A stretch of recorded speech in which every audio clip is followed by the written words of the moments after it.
వాఖిరు దావాని అల్హమ్దులిల్లాహి రబ్బిల్ ఆలమీన్. అస్సలాము అలైకుం వరహ్మతుల్లాహి వబరకాతుహు.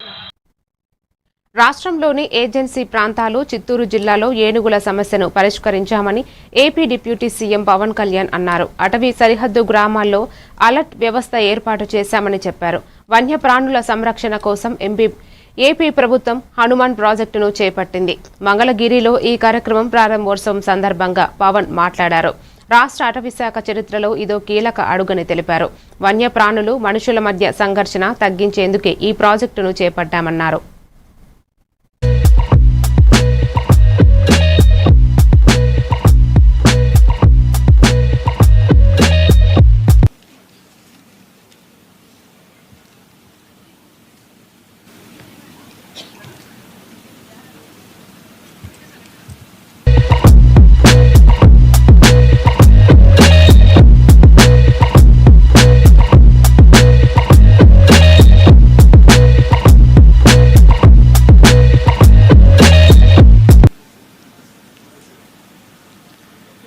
Healing and nurturing units for monitoring aid and nursing of wildlife.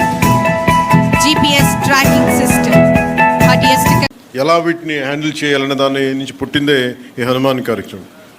ఈ project ద్వారా సరిహద్దు గ్రామాల ప్రజలకి రక్షణ, వారి జీవనోపాధికి భద్రత కల్పించడం, వన్యప్రాణుల సంరక్షణ చర్యలు మరింత కట్టుదిట్టంగా ముందుకు తీసుకెళ్తాం.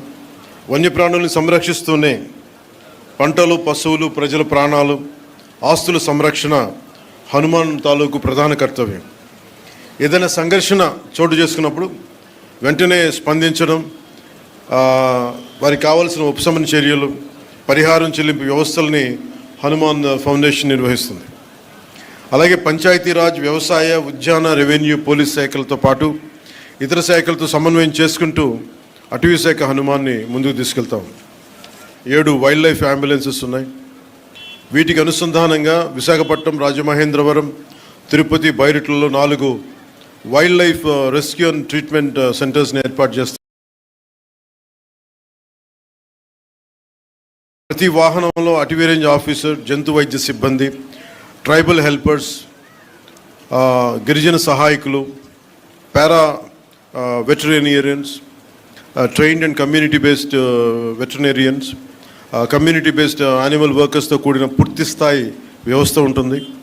గ్రామ స్థాయిలో వన్యజీవి రక్షక్ అని అటవీ శాఖ ఆధ్వర్యంలో తయారు చేస్తూ ఉన్నాం. వీరికి రెస్క్యూ కిట్లు అందిస్తూ ఉన్నాం.